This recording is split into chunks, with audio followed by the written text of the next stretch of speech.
സുഹൃത്തുക്കളായ എല്ലാ സജ്ജനങ്ങൾക്കും എൻ്റെ വിനീത നമസ്കാരം. എല്ലാവർക്കും ഗോവിന്ദത്തിലേക്ക് ഹാർദമായ സ്വാഗതം.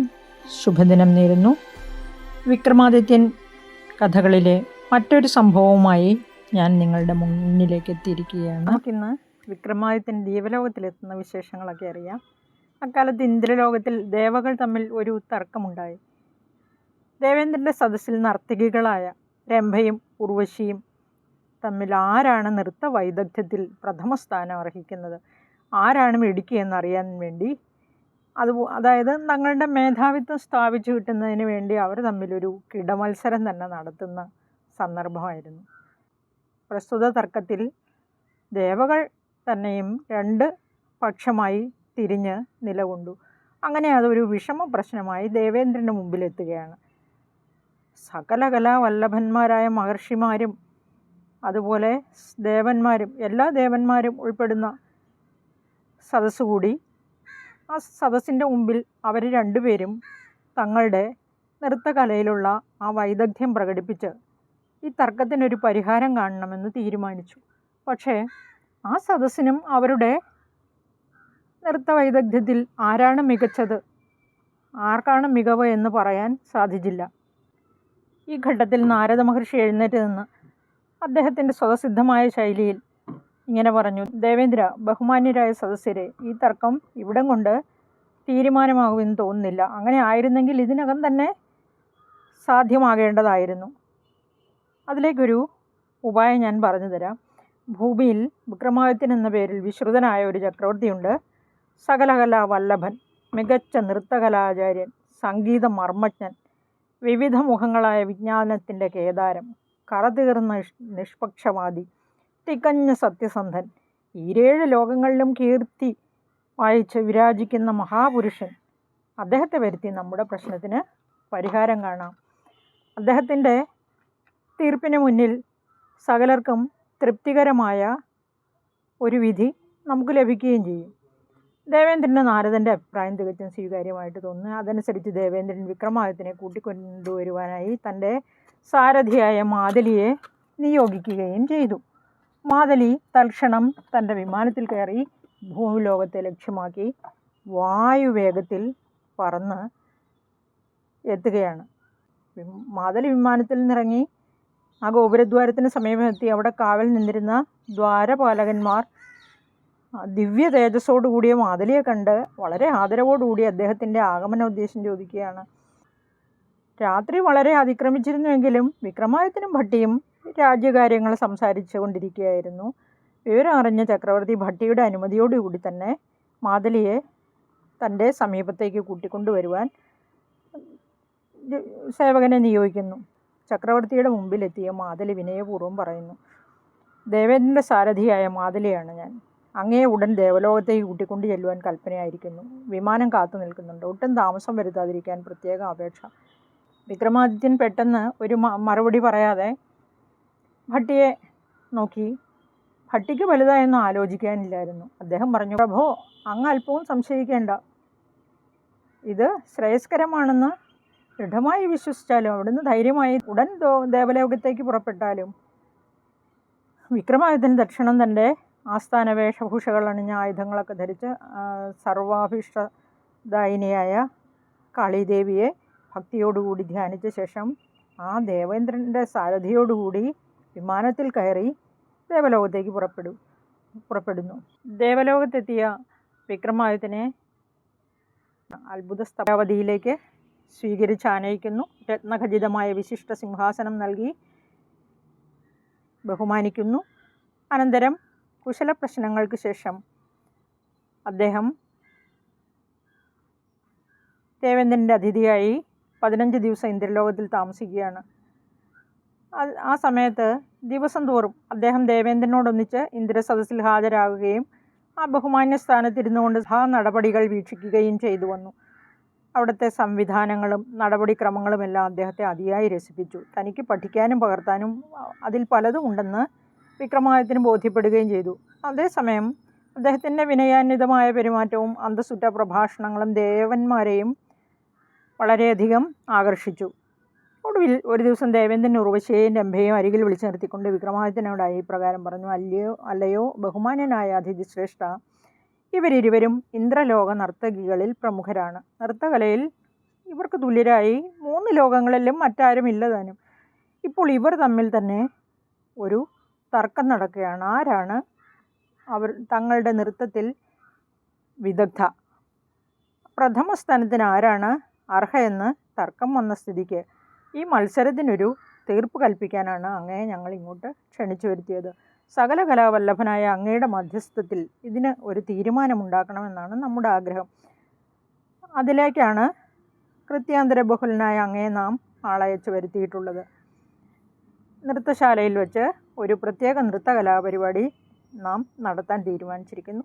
ഇന്ദ്രലോകത്തിലെ സകല ദേവീദേവന്മാരും ഋഷീശ്വരന്മാരും മറ്റു വിശിഷ്ട അതിഥികളും സദസ്സിൽ ഹാജരായിരിക്കുന്നതാണ്. അങ്ങനെ ദേവലോകത്ത് വെച്ച് സർവ്വ ദേവീദേവന്മാരുടെയും മറ്റും സാന്നിധ്യത്തിൽ നടക്കുന്ന ദേവനർത്തകികളുടെ ആ നൃത്ത മത്സരത്തിൽ കേവലം ഒരു ഭൂലോകവാസിയായ താൻ മാധ്യസ്ഥം വഹിക്കാൻ വിക്രമാദിത്യൻ അല്പസമയം ചിന്താമഗ്നനായിട്ടിരുന്നു. ഇത് ദേവകൾ കരുതിക്കൂട്ടി നടത്തുന്ന ഒരു പരീക്ഷണമാണെന്ന് വീണ്ടും അദ്ദേഹം സംശയിച്ചു. എങ്കിലും തൻ്റെ കഴിവിൽ പരിപൂർണ വിശ്വാസമുണ്ടായിരുന്ന വിക്രമാദിത്യൻ ധൈര്യം അവലംബിച്ചിട്ട് മറുപടി പറയുകയാണ്. അങ്ങയുടെ ആജ്ഞ എനിക്ക് ദൈവാജ്ഞ പോലെയാണ്. അല്ലാതെ ഞാൻ എന്തു പറയാനാണ്? അങ്ങയുടെയും ഇന്ദ്രലോകത്തിലെ ദേവീ ദേവന്മാരുടെയും മറ്റും അനുഗ്രഹ ആശീർവാദം ഉണ്ടാകുമെങ്കിൽ ഞാൻ ഈ ദുഷ്കരമായ കൃത്യം നിർവഹിക്കുവാൻ സന്നദ്ധനാണ്. പരിപാടിക്ക് ഒരുക്കങ്ങൾ ചെയ്താലും എന്ന് പറഞ്ഞു. അതനുസരിച്ച് ആസ്ഥാന മണ്ഡപത്തിൽ, ആ പ്രത്യേക നൃത്തകലാ മണ്ഡപത്തിൽ നൃത്ത പ്രദർശനത്തിനുള്ള തീയതി നിശ്ചയിക്കുന്നു. ദേവലോകത്തിലെ ആ കലാമണ്ഡപത്തിൽ ദേവീദേവന്മാരും മറ്റു വിശിഷ്ടാതിഥികളും മറ്റ് പ്രമുഖ വ്യക്തികളും അണിനിരുന്നു. പ്രകടനം ആരംഭിക്കുന്നതിന് മുമ്പായി വിക്രമാദിത്യൻ സൂത്രധാരനോട് 2 പൂങ്കുലകൾ കൊണ്ടുവരാൻ ആവശ്യപ്പെട്ടു.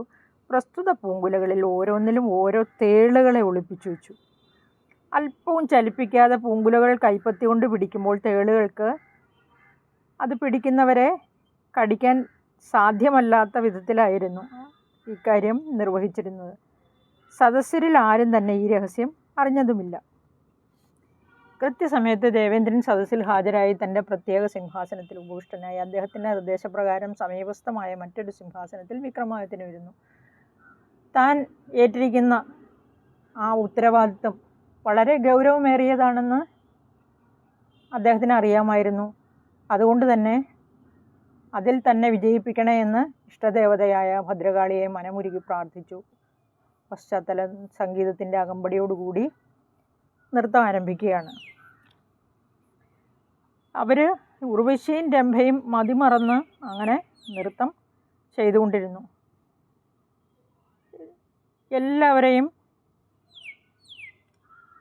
നോക്കി വണങ്ങിയിട്ട് ദേവേന്ദ്രനെയും മറ്റ് സദസ്യരെയും നോക്കി ഉടൻ വിക്രമാദിത്യൻ താൻ കരുതിക്കൊണ്ട് വന്നിരുന്ന 2 ഈ തേളുകളെ ഒളിപ്പിച്ചു വെച്ചിട്ടുള്ള ആ പൂങ്കുലകൾ, ആ ബൊക്കെന്ന് പറയാം നമുക്ക്, ദേവേന്ദ്രന് നേർക്ക് തിരിഞ്ഞ് ഇപ്രകാരം പറഞ്ഞിട്ട്, പ്രഭോ, അവരിൽ ഓരോരുത്തരും ഇതിൽ ഓരോ പൂച്ചെണ്ട് കയ്യിലെടുത്തുകൊണ്ട് നൃത്തം ചെയ്താൽ കൂടുതൽ നന്നായിരിക്കുമെന്ന് എനിക്ക് തോന്നുകയാണ് എന്ന് പറഞ്ഞ് ഈ വിക്രമാദിത്യൻ്റെ നിർദ്ദേശപ്രകാരം ഈ പൂങ്കുലകൾ ഉർവശിയുടെയും രംഭയുടെയും കയ്യിലേക്ക് കൊടുത്തു. പൂങ്കുല ഏറ്റുവാങ്ങിയതും രംഭ ഒരു ഞെട്ടലോടുകൂടി നിലവിളിച്ചുകൊണ്ട് പുറകോട്ട് മാറുകയാണ് 2 അടി. ആ പൂച്ചെണ്ടിൽ ഒളിപ്പിച്ചു വെച്ചിരുന്ന തേൾ അതിൻ്റെ സ്വതസിദ്ധമായ വാസന അനുസരിച്ച് അവളെ ആഞ്ഞു ദംശിച്ചു.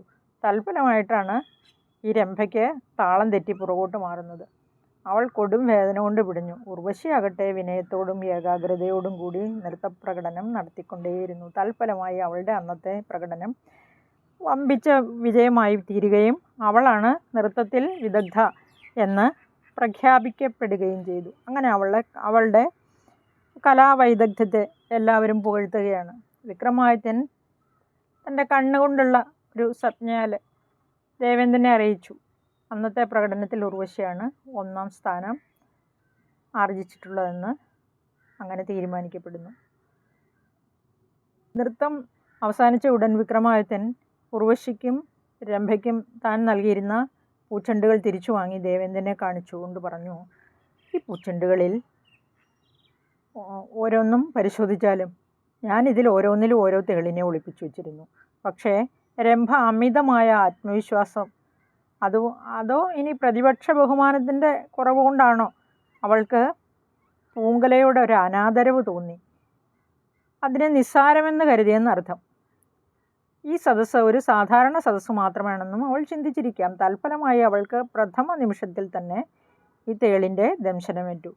കലാപ്രകടനം തകരാറിലാകുകയും ചെയ്തു. ഉർവശിയാകട്ടെ തൻ്റെ കല അതിവിദഗ്ധമായി ചിട്ട ചെയ്തിരിക്കുകയും സദസ്സിൻ്റെ മഹത്വം മനസ്സിലാക്കി തൻ്റെ സർവ്വചിന്തകളും കലാപ്രകടനത്തിൽ, ആ നൃത്തത്തിൽ തന്നെ ഏകാഗ്രമാക്കുകയും ചെയ്തിരുന്നതിനാൽ തേളിൻ്റെ ദംശനം അറിയുക പോലും ചെയ്തില്ല. അവളുടെ നൃത്തം ആ വിഷജന്തുവിനെ പോലും ഉറക്കിക്കളഞ്ഞെന്നർത്ഥം. ചുരുക്കി പറഞ്ഞാൽ അവൾ തൻ്റെ സർവസ്വവും നൃത്തത്തിന് വേണ്ടി സമർപ്പണം ചെയ്തിരിക്കുകയാണ്. അതാണ് അവളുടെ ആരാധനാമൂർത്തിയായ കുലദൈവതം. തൽഫലമായി അവളുടെ ആ നൃത്തപ്രകടനമാണ് ഏറ്റവും മികച്ചത്.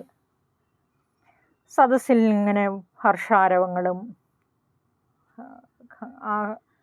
അതുപോലെ തന്നെ രംഭയേക്കാൾ ഉർവശിയാണ് നൃത്തത്തിൽ മെച്ചമെന്ന് ആ സദസ്സിലെല്ലാവരും ഉറക്കെ ഇങ്ങനെ വിളിച്ചു പറയുകയാണ് ഹർഷാരവത്തോടുകൂടി. വളരെ കാലമായി തീർച്ചപ്പെടാതെ കിടന്ന ഒരു പ്രശ്നത്തിനാണ് വിക്രമാദിത്യൻ മൂലം പരിഹാരം കണ്ടത്. ആർക്കും ഒരു ദോഷവും വരാത്ത രീതിയിൽ വളരെ വൈദഗ്ധ്യത്തോടുകൂടി തന്നെ അദ്ദേഹം അതിന് പരിഹാരം കാണുകയും തീർപ്പ് കൽപ്പിക്കുകയും ചെയ്തു. അമാനുഷിക സിദ്ധിയുള്ള കലാമർമ്മജ്ഞൻ എന്ന വിക്രമാദിത്യനെ എല്ലാവരും പുകഴ്ത്തുകയാണ്. ആ വിക്രമാദിത്യൻ്റെ സാന്നിധ്യത്തിൽ തന്നെ ഉർവശിയെ ഇന്ദ്രസദസ്സിലെ പ്രഥമ നർത്തകിയായിട്ട് വാഴിക്കുകയാണ്. ദേവേന്ദ്രൻ്റെ ഒരു ചാരിതാർത്ഥ്യം പറഞ്ഞറിയിക്കാൻ പറ്റില്ല. കുറേ കാലമായിട്ട് പരിഹാരം കാണാതെ കിടന്ന ഒരു പ്രശ്നത്തിനാണ് വിക്രമാദിത്യൻ മൂലം പരിഹാരമായത്, തീർപ്പ് കൽപ്പിച്ചത്. അപ്പോൾ ഒരു ദിവ്യ സിംഹാസനം ഇതിന് പ്രതിഫലമായിട്ട് ദേവേന്ദ്രന് സമ്മാനിക്കുകയാണ്. അത് നവരത്നങ്ങൾ പതിച്ച് പ്രസ്തുത സിംഹാസനത്തിലിരുന്ന് 1000 സംവത്സരങ്ങൾ അതുല്യ കീർത്തിയോടുകൂടി രാജ്യഭരണം നടത്തുമെന്ന് അനുഗ്രഹിക്കുകയും ചെയ്തു. 1000 സംവത്സരങ്ങൾ രാജ്യഭരണം നടത്തുമെന്ന് അനുഗ്രഹിക്കുകയും ചെയ്തു. ഈ അനുഗ്രഹത്തിൻ്റെ ഔചിത്യത്തെ നാരദൻ തുടങ്ങിയ മുനീശ്വരന്മാർ മുക്തകണ്ഠം പുകഴ്ത്തി. നമുക്കറിയാം, ഒരു മനുഷ്യായുസ് എന്ന് പറഞ്ഞാൽ കൂടി വന്നാൽ 100 വയസ്സ് വരെ ഏറ്റവും കൂടി വന്നാൽ. അതിനിടയ്ക്ക് ആരോഗ്യ പ്രശ്നങ്ങൾ വരാം, വാർദ്ധക്യം വന്ന് നമ്മളുടെ ബുദ്ധി, കേൾവി എല്ലാം കുറഞ്ഞു പോകും, രോഗങ്ങൾ വരാം. പക്ഷേ ഇവിടെ വിക്രമാദിത്യന് 1000 സംവത്സരം ജീവിക്കാനുള്ള വരമാണ് കിട്ടിയത്. അങ്ങനെ വിക്രമാദിത്യന് നാട്ടിലേക്ക് മടങ്ങുവാൻ സമയമായി. അതനുസരിച്ച് മറ്റു പാരിതോഷികങ്ങളും നൽകി അദ്ദേഹത്തെ വിമാനത്തിൽ ഉജ്ജയിനിയിലേക്ക് യാത്ര അയക്കുകയാണ്. അദ്ദേഹം അതുപോലെ തന്നെ ഉജ്ജയിനിയിലെ ദേവീക്ഷേത്രത്തിന് മുമ്പിൽ വന്നിറങ്ങുകയും ചെയ്തു. ഇത്രയുമാണ് ഈ ദേവലോകത്തിലെ വിശേഷങ്ങൾ. നമുക്കിനി അടുത്ത കഥ, ഇതിൻ്റെ ബാക്കി ഭാഗം അടുത്ത വീഡിയോയിൽ കേൾക്കാം.